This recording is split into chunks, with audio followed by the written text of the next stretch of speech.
James Cooley Show, It's Your Life, can be heard every Sunday at 6 p.m. right here on 660 AM The Answer in Dallas-Fort Worth. Life is full of circles, cycles, phases, and stages. It's your choice to ignore them or embrace them. Motivational speaker, author, military veteran, and founder of the J.C. Cooley Foundation, James Cooley, and his guests will inspire and equip you to strive for your own greatness and overcome adversities. Listen to the James Cooley Show, It's Your Life, every Sunday at 6 p.m. right here on 660 AM The Answer in Dallas-Fort Worth. The James Cooley Show, It's Your Life, can be heard every Sunday at 9 p.m. right here on The Answer San Diego. Life is full of circles, cycles, phases, and stages. It's your choice to ignore or embrace them. Motivational speaker, author, military veteran, and founder of the J.C. Cooley Foundation, James Cooley, and his guest will inspire and equip you to strive for your own greatness and overcome adversities. Listen to The James Cooley Show, It's Your Life, every Sunday at 9 p.m. right here on The Answer San Diego. Yeah! Dr. James J.C. Cooley. The James Cooley Show. It's your life. Yeah!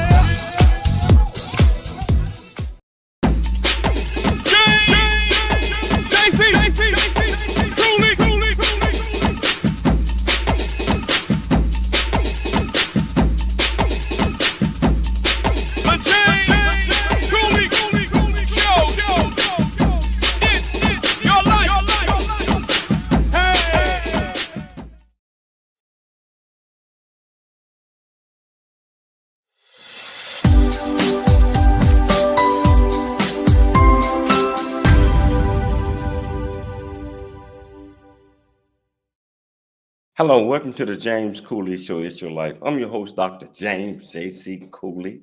And as you already know, my beautiful bride here, Dr. Michelle Cooley. We're in Atlanta, Georgia this week. And can't wait to get back to Dallas, Texas. We get back Sunday. But we're enjoying ourselves in Atlanta. And I hope you, wherever you're at, you're enjoying yourself. But we got an absolutely sensational, wonderful show coming your way. The guest that we have on today kind of missed the last week, but earlier this week, but we got it today. And she's going to be talking about a few things that are so excited. We're talking about the Black church, and I'm just going to leave it at that right now. But how you doing? How you doing, Michelle? How you doing today?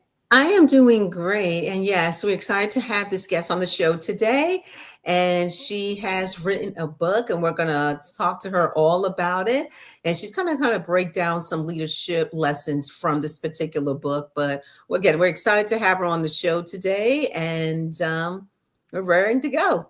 Well, I tell you what, whichever platform that you're watching us on, whether it's E360 Television, Transfer TV, YouTube, LinkedIn, Twitter, Facebook, and over 84 other live platforms. Welcome to the show. If you're listening to us on the radio, well, I will give you a number to call, but it won't be able to get through today.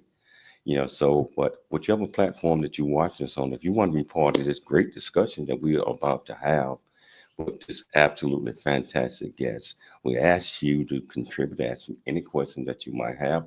I promise you we'll get you an answer. Michelle, can you do the honors by introducing the title of the show, the purpose of the show, and introduce this absolutely fantastic guest? Oh, most definitely. So the title of today's show is called Call and Response, 10 Leadership Lessons from the Black Church. And that is the name of the book of our guest today, Michelle Smith, to be known as Coach Smith. She's a global executive coach and award-winning author. She's going to discuss the book, and she's going to talk about the 10 leadership lessons from the Black church.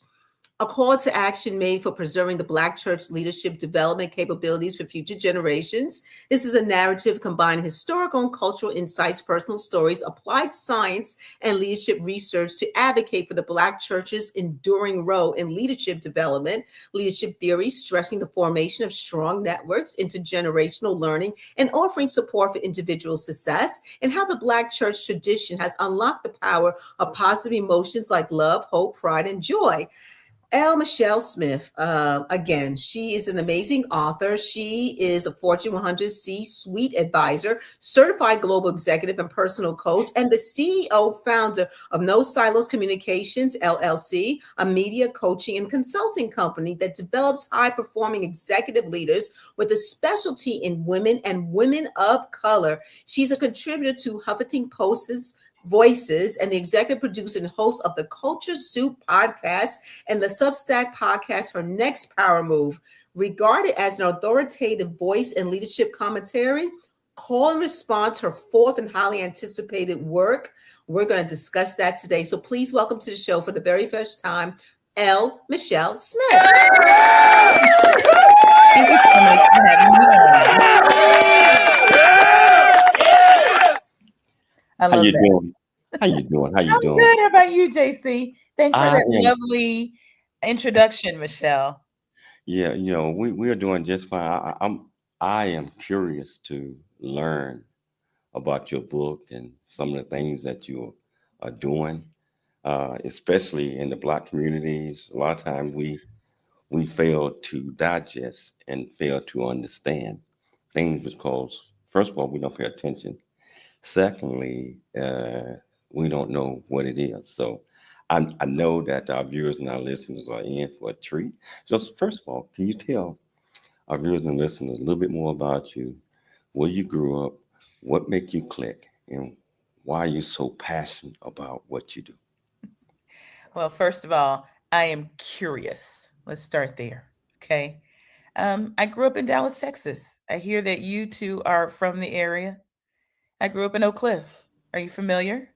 Oh yeah, we live in Dallas now. Yeah, okay. So, and you'll see some of this in the book as I unfold some of the anecdotes and the Mhm. stories. I grew up in Oak Cliff near the Cedar Crest Golf Course. Oh So, just moments away from Good Street Baptist Church, which is the lead church that kind of threads the narrative through this book, where the Dr. C.A.W. Clark was pastor, and I actually dedicate this book to his name.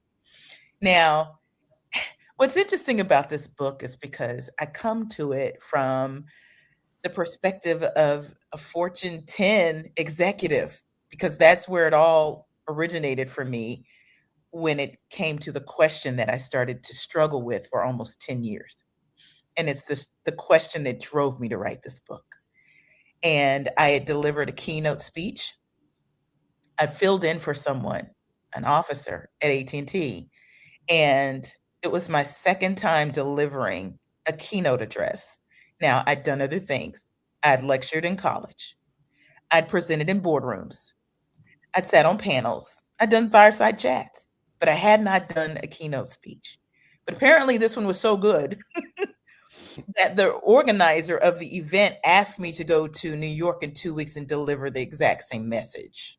So I did. And just for some insight, it was a message surrounding the work that we were doing there at AT&T surrounding culture and diverse groups.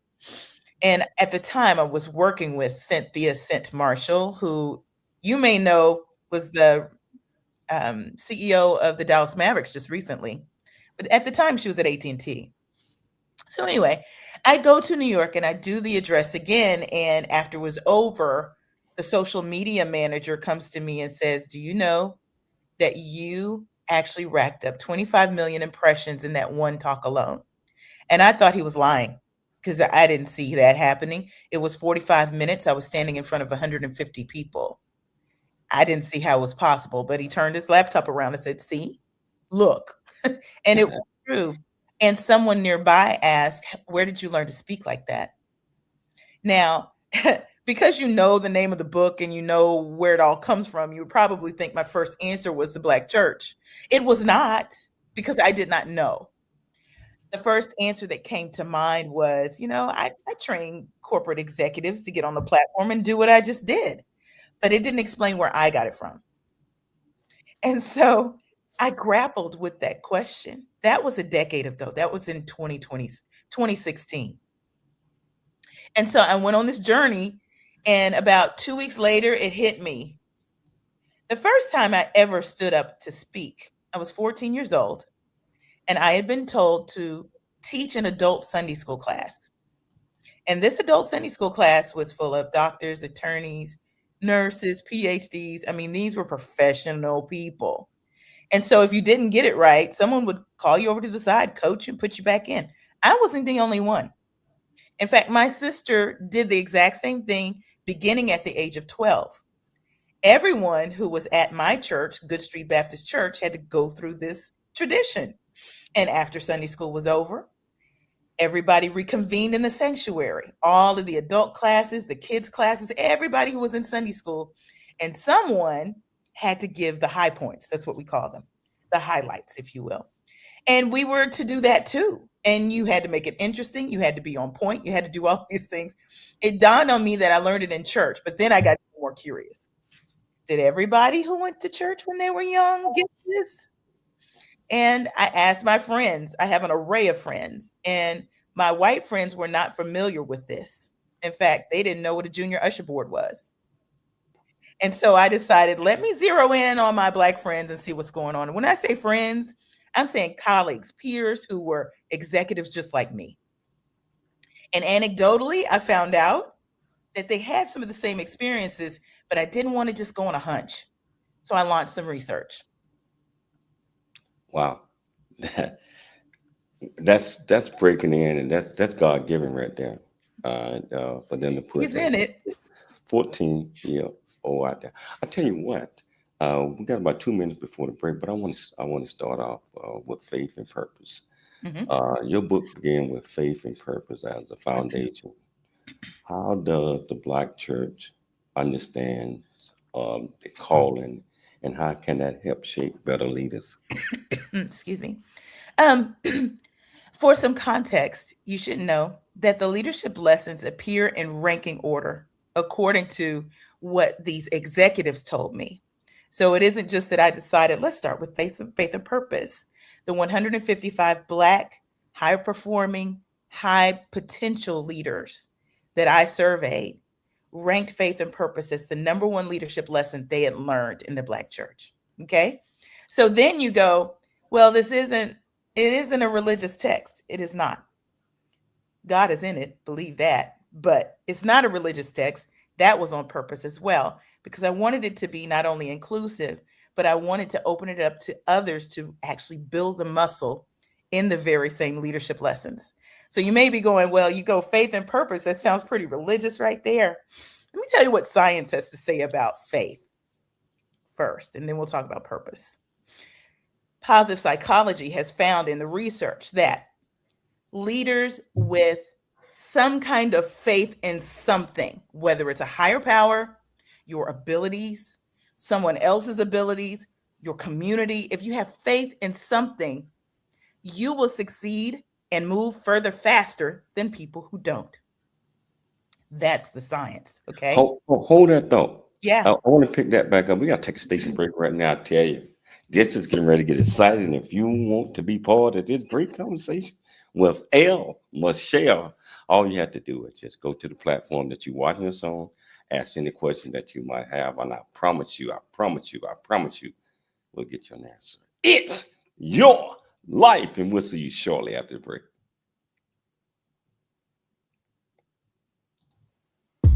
Hey, it's your life with Dr. James J.C. Cooley. That's right. It's Dr. James J.C. Cooley. It's your life show. Dr. James J.C. Cooley. Noah Dingley here, producer of The James Cooley Show, It's Your Life. And the new audio version of James' book, Country Boy, City Boy, A Journey That Ain't Over Yet, is a must-have. James shares his true life story of struggle and success in America. It's both a cautionary tale and a roadmap to achieving the American dream. Get the new audio version of Country Boy, City Boy, A Journey That Ain't Over Yet by James Cooley on Amazon.com or wherever audiobooks are sold.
am Dr. Renee Street Toppin, founder of Black Women Who Want More. At Black Women Who Want More, we are proud listeners and dedicated fans of It's Your Life with Dr. James J.C. Cooley. Are you ready for more out of your life? Join us at Black Women Who Want More Academy, where women of color boldly pursue excellence as public speakers, authors, leaders, and entrepreneurs. This is your life. This is your moment. Today is the day you begin the journey toward your dreams at bwwmacademy.com. All right. Everybody. Are y'all ready? Dr. J.C. Cooley Show. It's your life. Dr. J.C. Cooley. Yeah. Hello, welcome back to the James Cooley Show. It's your life, and I tell you, I am thoroughly enjoying this discussion, especially on the last word that was said by L. Michelle. And that word was, if you believe in something, whatever that is. I mean, whatever, if you believe in something, higher spirit, that the chances of success increases tremendously over somebody that don't believe in anything. Right. You know, so that was very, very, very, very powerful. I think I see an amen corner over there with Dr. That is an amen corner. But during the break, I told James, I'm like, I like what she said.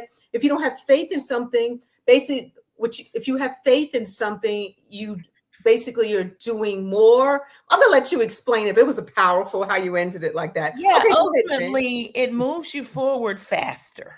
Mm-hmm. And that really is the foundation of positive psychology as a study anyway. They're looking at happiness triggers that get you moving forward in life and more productive. And the foundation of positive psychology, there's a core premise: happy people are successful people. And that happiness drives you forward. And it's not the other way around. It's not get the car, get the job, and then be happy. It's find out how to be happy first. It's your responsibility. And those happy people tend to be more successful than anyone else. Faith is very much a part of that. Wow. Are you amazed, James? I'm amazed. I mean, I'm just like I said, I'm totally enjoying this. And the second portion of that you were going to talk about. Yes. So it's hard to separate the two, because when you're looking at your why, that's what we're talking about when we're talking about purpose, why you're on this earth, why you do what you do. There is this, again, forward moving, forward thinkingness that is a part of the purpose. And you need to have faith to really zero in and find out what your purpose is. Now, in the book, we talk about how often when we're in churches, no matter what color church it is, right, we will hear from preachers and pastors that will tell us, you need to zero in on your purpose. You need to find out what that is. And God has a purpose for you. But often they kind of leave us right there, and there are no real steps in how to unravel what their purpose is. And of course, you're a coach too, JC. And I'm sure you've done this work with people to unravel their purpose. But one thing that I discovered in this research, as I was talking to the executives, one from Netflix, one who'd been a CMO 3 times over and now runs his own practice, and part of his practice is to bring people into their purpose. They found out their purpose as little people. And this is a trend throughout the book. Each one, with the exception of maybe one who was like 22, 23 years old when he kind of found his purpose in the church, all of them were between the ages of 7 and 14, maybe 15. They were young. And they were typically voluntold to do something. I use that word. Someone pushed them, just like I was told, go teach that Sunday school class. I really didn't feel like I had a choice. But because of this bigger than me mission that evolved just from the fact that I was about to do an adult job, science says that causes a child to want to take it on. They like the challenge, right? They've seen the other big people do it. These young people, Heather Dowdy from Netflix and D. Keith Pagese is the name of the consultant and coach that I was telling you about that was the CMO 3 times over. They both were challenged as young people to take on big jobs. And within that, they knew that it was service to other people and service to mankind and also to the kingdom. And through empathy, they learned their purpose. They were able to say, I like to help these people in this way. So Heather is a CODA, and a CODA is a child of deaf adults. Okay. So as a baby, she had to learn how to sign to her parents who could not hear her as a baby. So her pastor understood that she knew how to do this. And one day at 9 years old, she's sitting there with her parents in that section with the people who are hard of hearing and deaf. And the pastor says, you come here, come stand on this platform and do ASL. And she didn't know if she could do it. She'd been doing it for her parents, but she'd been seeing big people do this all along. But she knew that she needed to do it because there she was in church, and she knew this was a service unto the kingdom, unto God. It was a mission bigger than herself. She got on that platform, and guess what? She did a pretty good job. She started signing throughout her life. Next thing she knows, she's being called to sign for President Obama when he came to town to Chicago. Next thing she knows, she's involved with these big corporations as an engineer building accessibility technology. That's what she does today. And it's all because the seed was planted when she was a little girl. And Keith has the same kind of story, and some of the many other people in the book, they do. So a part of that faith, she had enough faith to understand, even as a little child, that she needed to make space for these people. She wanted to make sure that the people got to hear and experience the worship just like everybody else. And she understood that at 9 years old. And that kind of deep thinking at that age causes you to latch on to your purpose very early on. Wow. So there's so many leadership lessons noted in this book. We talked about faith, we talked about purpose. Next is community and speaking. Can you kind of break it down, what you mean, or what the book is trying to summarize when it talks about community and speaking? Yes, so those are 2 separate chapters. Community is number 2, and speaking and storytelling is number 3. And I was actually surprised, I got to tell you guys. I thought speaking was going to be higher up, and it's not. It doesn't mean that it wasn't important to the people. It's very important. But it just so happens that they learned faith and purpose and community more. That's what they said. And I can see that. Because when you look at community, what we're talking about is connection between people. It could be 1 or 2 people. It's more than one person, but there's got to be a connection. There's got to be a bond. Whenever we connect, neuroscience research shares with us that our brains emit a hormone called oxytocin. You may have heard of oxytocin because some people call it the love hormone. Other people call it the trust hormone. Either way you call it, it's the bond that happens between people. Now, the beautiful thing about the Black church, and this is what's important about the book, it calls out the distinguishing characteristics because there are all sorts of churches out there. And we can go over what constitutes the Black church, because I called upon a friend of mine to make sure in his writings as a historian that I got this nailed down and understand that it is more so of a culture than it is about race. Race is a construct because there are all sorts of people in the Black church, and you can go to a Black church with a Black pastor and all Black congregation and still not being one. We can deal with that later. That's a whole other Oprah show. But we're thinking about community, and we're thinking about what makes it different in the Black church. Have you noticed that it's really easy for us to just, when 2 or 3 are gathered, whether it's online, you get a Black Twitter. If it's offline, you get all sorts of things. Mm-hmm. I watched a video once. It was a viral video of about a bunch of young people coming out of a SZA concert. We're not talking about worship, okay? It was a SZA concert. And they were wall to wall, and they were trying to get out of the arena, shoulder to shoulder. There were probably about 20 people deep trying to make it down this stairway, right? And it was going really slowly because there were so many people. And they knew that it was going to take a long, long time to get through it. Someone starts singing Kirk Franklin's Melodies from Heaven. Guess what happens? You got like 1,000-voice choir, soprano, alto, bass, tenor, baritone. They could have recorded in that moment. And watching that video really made it click with me. Whenever Black folks get in the same vicinity, we don't have to talk to one another to know what to do. So now that I've described what the concept is, I'm going to give you a name for it. It's called social cohesion. Social cohesion happens, and this is a psychology word. It happens when groups of people have a shared experience, generation over generation, where the common thread is adversity.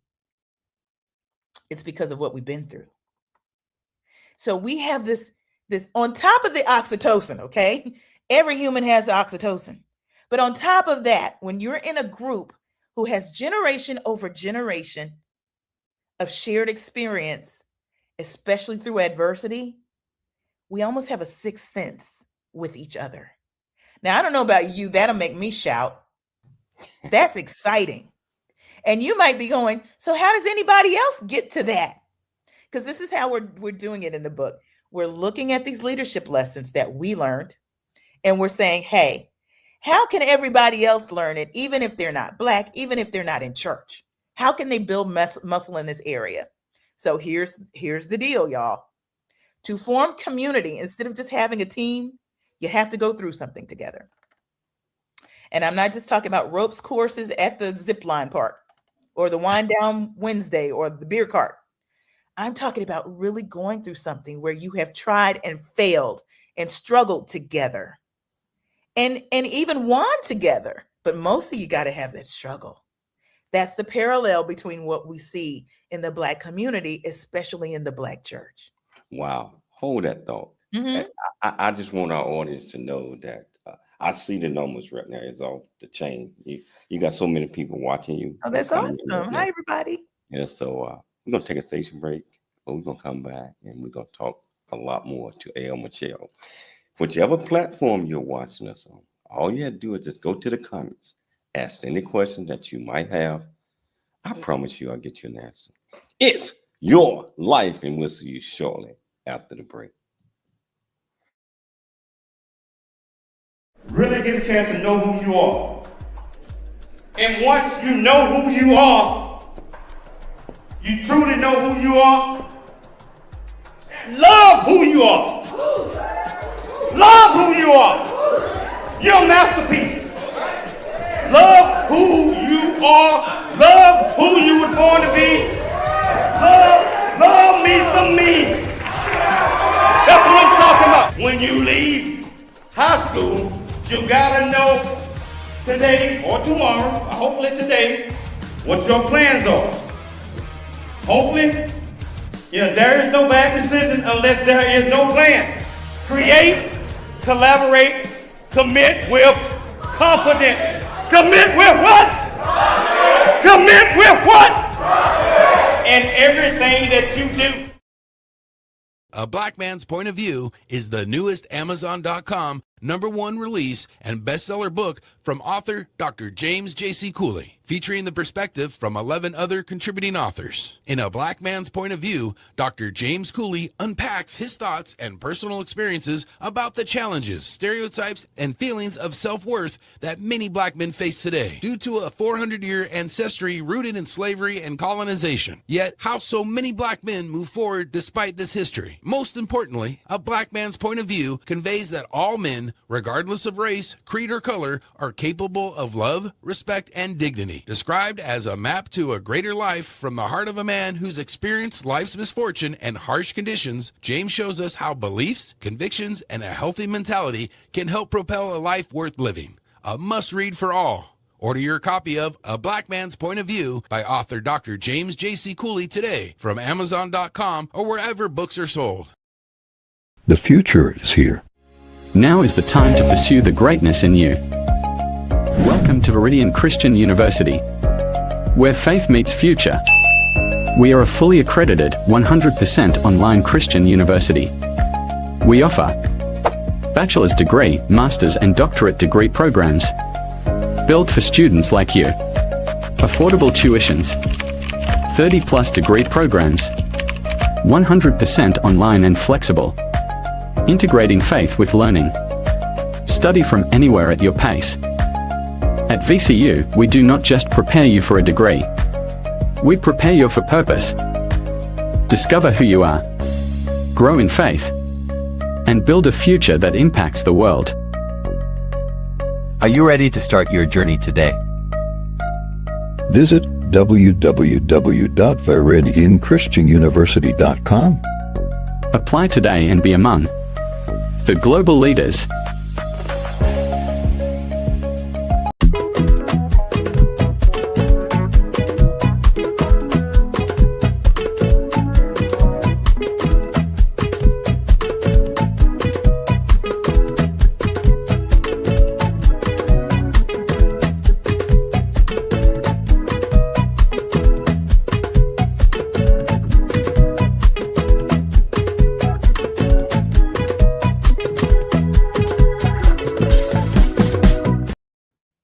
Hello, welcome back to the James Cooley Show. It's your life. And I tell you what, this conversation that we having about the Black church, black people, brings. I just got back from my kingdom, which you all know that I'm the development king, Ascona Kasawan kingdom in Ghana, and it's nice being back here, having a conversation with this young lady right here, as relate, because there's a lot of similarities to not just American Black churches and religion, but in my kingdom as well.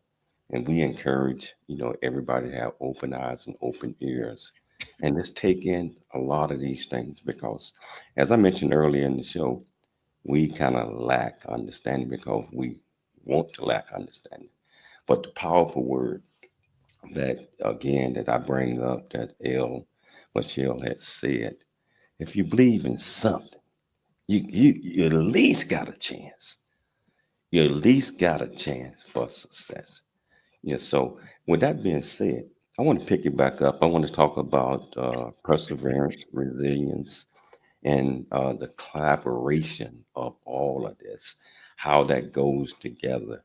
So I want to start off with that in any order that you might want to put that in, Michelle. What I want to do is go back to the motherland with you, because you mentioned Ghana, and we have to talk about the title of the book to really wrap all of it together, especially with the collaboration, if we go there, but we're talking about community too, and that social cohesion. And then you'll see how the other things really fall in line. I will invite you. I'm heading back in July. Oh, yeah. Heading back with a team. Yes, absolutely. If your schedule permits, come go with us. Wow, that's quite an offer. My sister has been to Accra, and she loved it. In fact, she's an artist, Dr. Cecilia Joyce Price, and she has done several paintings of the villages and all sorts of things. So, offering Ghana up to me as an invitation is not something that I would brush off. So we have to talk about that we later, just got okay? back from I just got back from Accra 4 days ago. Yeah. From my kingdom. So, but yes, we try to go there every 4 to 6 months. Yeah. Yeah, That's so awesome. that's something to think about. Yeah, it is something to think about for sure. So when we're talking about the social cohesion, it really brings to mind attunement. In the collaboration chapter, attunement comes up because this is what happens with our brains when we sing together. So the collaboration chapter brings up the singing and gospel music. I want to stop there for a second because this is where the call and response really gets noticeable, the speaking and the teaching and storytelling as well. But to know where call and response actually originates from is so important to this entire work.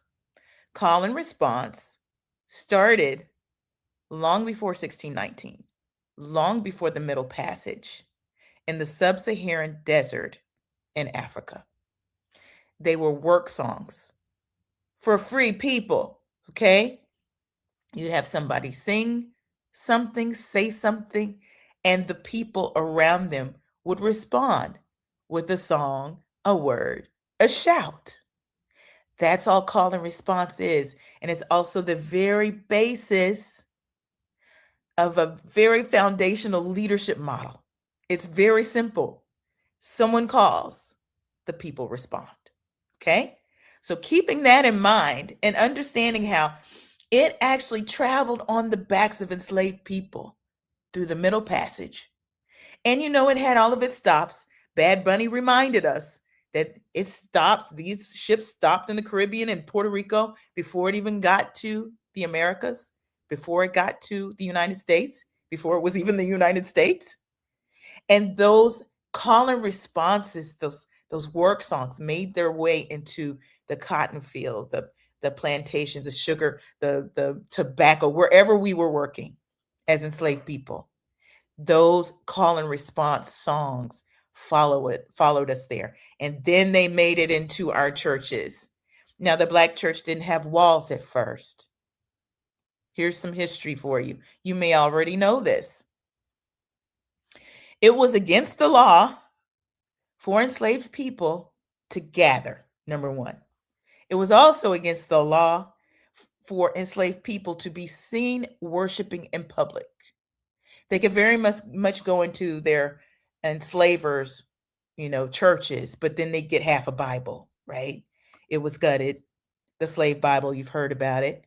And then they were also treated inhumanely, just like they would be Monday through Friday. So they really didn't like that. I mean, I don't know who would. So these enslaved people would go into the hush of the night, into the woods, down by the riverside. You've heard that before. Mahalia Jackson has sung those words. Kirk Franklin has sung those words, down by the riverside. This is where we would gather to worship in the hush of night. And there's even some food history here too. We'd fish and gather fish and fry fish.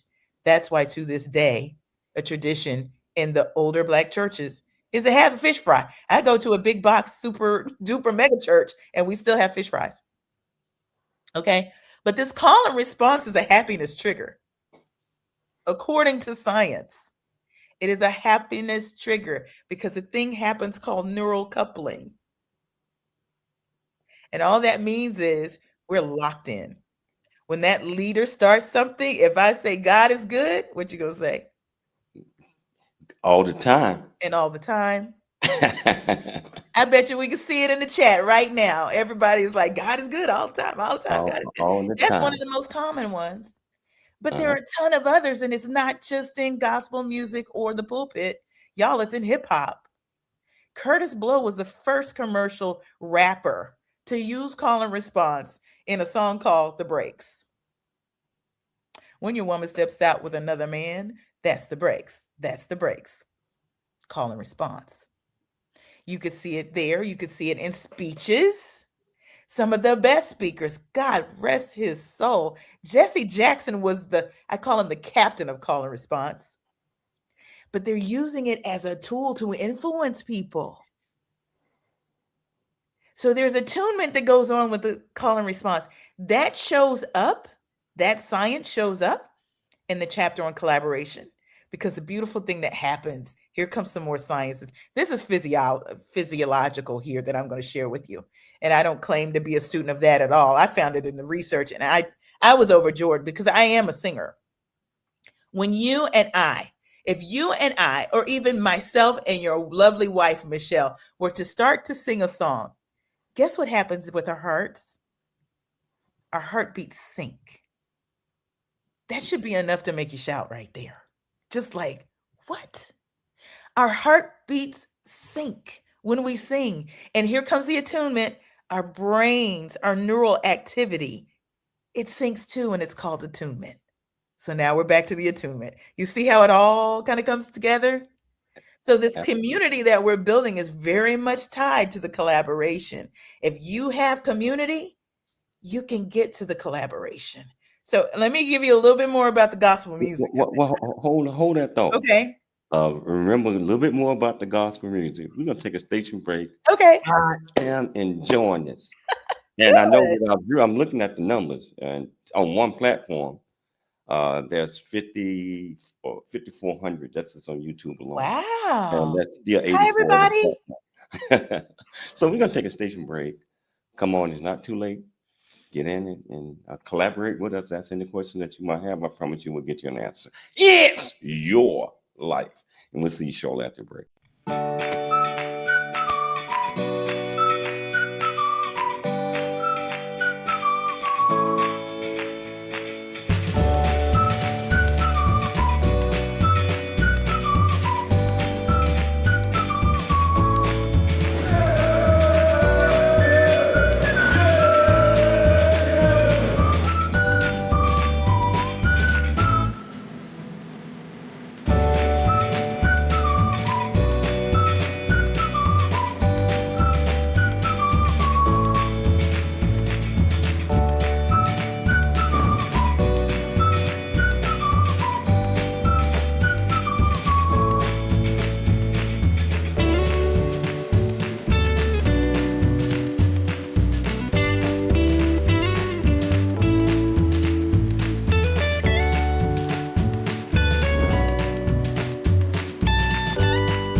Together. We stand together. Unity.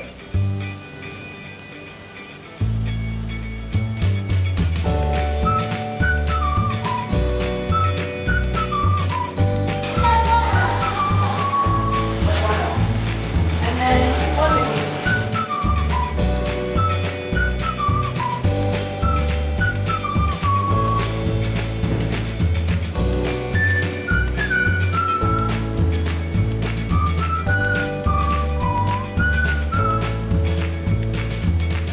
Yes, we can. Yes, we can. Yes, We can. Yes, we can. Yes, we can. Yes, we can. Yes, we can.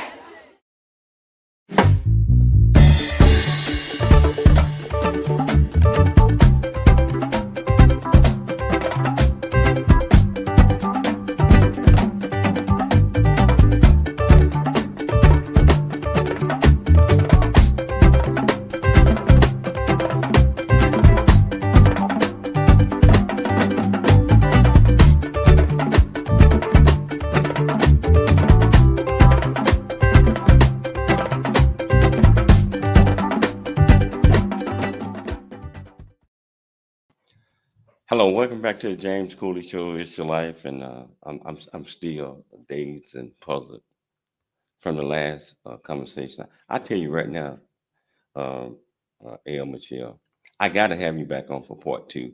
Of course. Because we're not going to get halfway through these 10 chapters that you have written, and we have to do part two of. There's a lot to discuss. Absolutely. In fact, we're building a curriculum around this for professionals, corporate universities, but also for ministries. Absolutely, and there's a lot of ministers. And by the way, I want to give a shout out to Dr. Renee Toppins, the founder and CEO of Black Women Who Want More.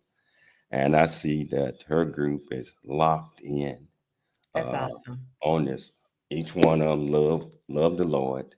They're doing great things in their communities, and now they're part of. Many of them are part of my team that's going to be going to Africa, to my kingdom, and help us deliver and enhance our kingdom with good things. So That's wonderful. But again, you're welcome to join us when we go back over there real soon. But I want to pick it up. Sure. It was three things we talked about: collaboration, we talked about resilience, and community. I want to pick it up with community. You were saying a little bit of something about that before we left, but then I also want to go into accountability, social injustice. So if we can Okay. pick it up with that, So we left them hanging with the gospel music, right? yes. So we've got the attunement going and we've got our heartbeat synced, right? I'm so sorry. I have some allergies going on right now. The next thing you need to know is the happiness cocktail, the neural hormone cocktail that goes off in our brains when we're singing gospel music. And there's a reason why it happens. And this doesn't happen with all music. Some aspects of it can, but it's very unique to gospel music. One, you have to consider the messaging of gospel music. Now, this is something that has absolutely positively had its roots in the Black church. Let's go all the way back to National Baptist Convention. Thomas A. Dorsey was the one that brought the blues, progressions in with a lot of the church music and formed that classic soprano, alto, bass, tenor, baritone structure for singing. Okay. We won't get into music theory. That's another conversation we could probably get into later. But the messaging, what makes gospel unique is that most gospel music has an undercurrent of overcoming trouble or getting through trouble or adversity. Somewhere, let's go back to Lay Down My Burden Down by the Riverside. I tell a story about my grandmother singing this song, the Mahalia Jackson song, in her wood frame home with my grandfather in Louisville, Arkansas, which is just 30 miles outside of Texarkana. I'd visit there each summer and I'd hear her singing this. She'd sing an array of gospel music, but this is one of her favorite songs. Gonna lay down my burden down by the riverside to study war no more. Okay. That is triggering hope.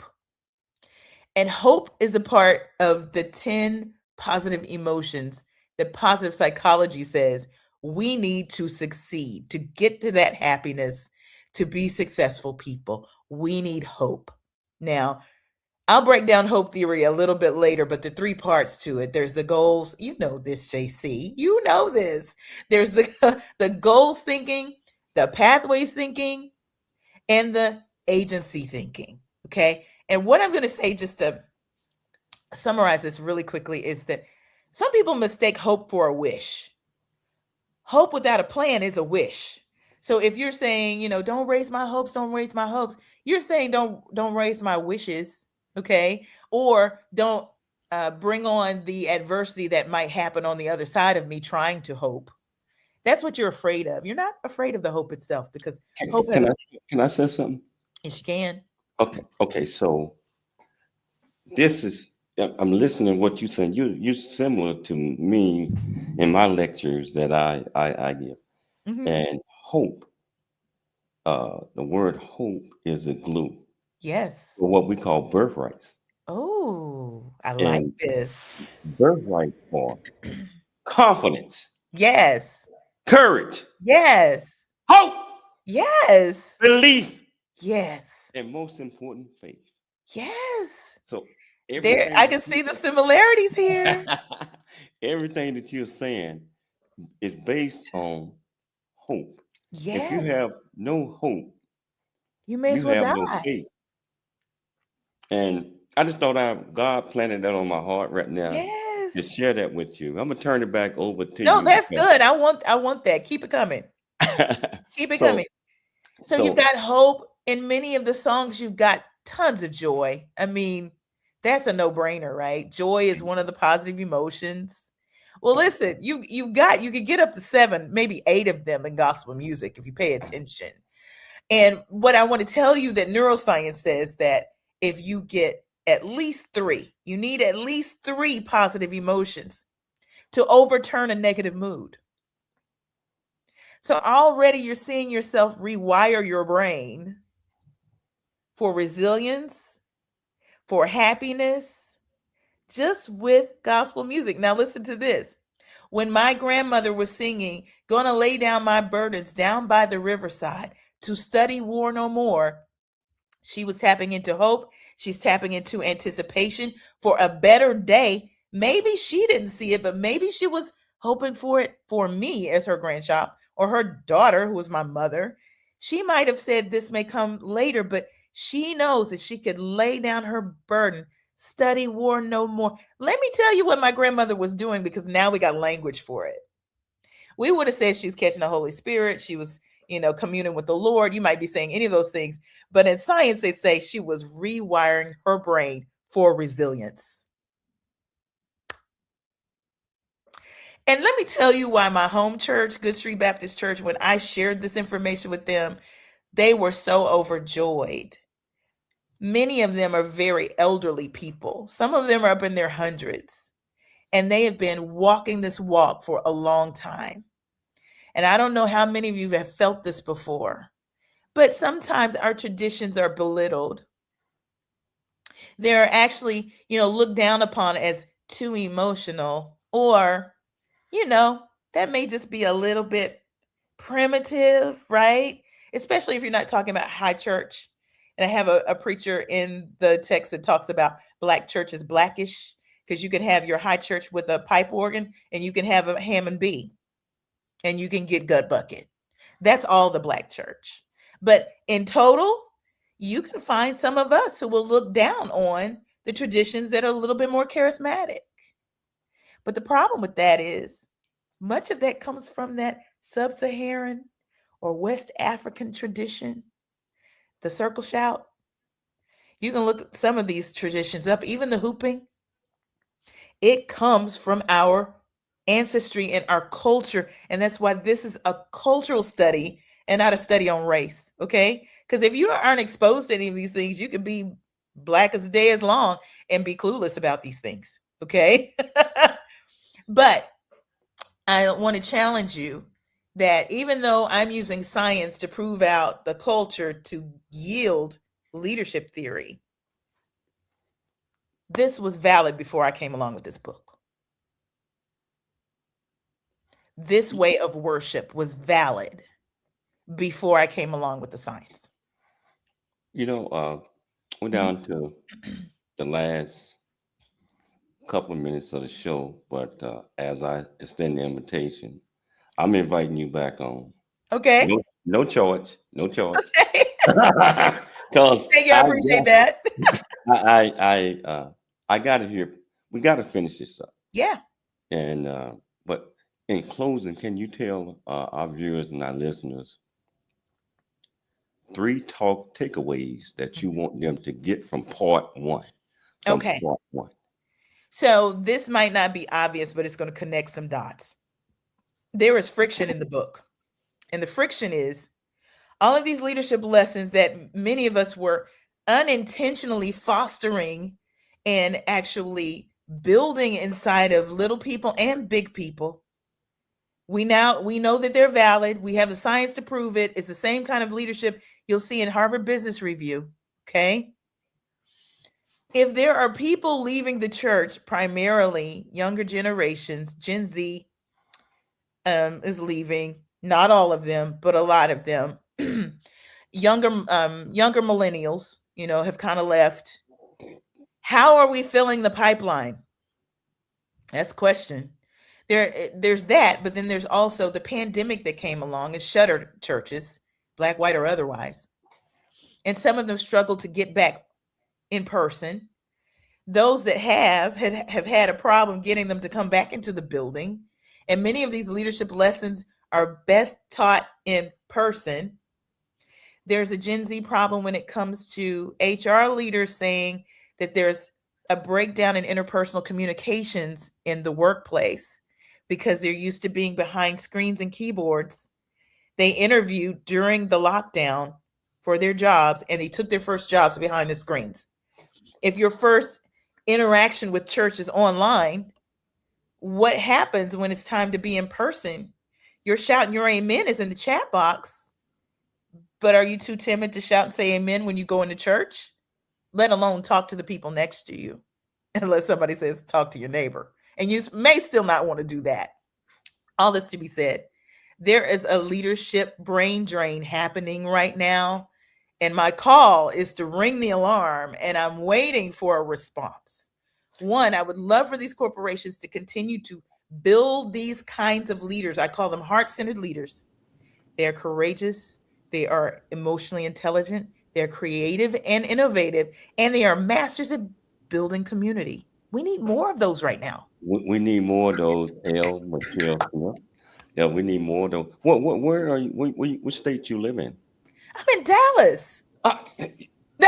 The next interview will be in person. Yeah, I could come to a studio. Okay. It's not a problem. Hey, I want to thank you for taking the time to come on the show today. It's a joy. Yes, next interview will be in person in Dallas. I'd like to thank Dr. Michelle Cooley for putting together another absolutely outstanding show. I'd like to thank your publicists.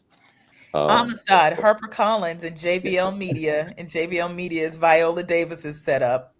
Yes, I'd like to thank her for working with Michelle and make sure all this is great.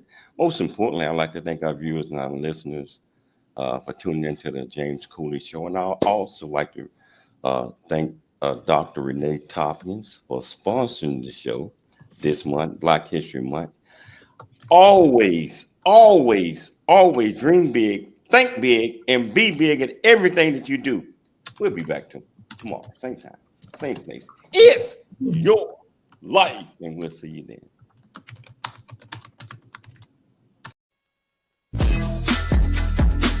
Doctor.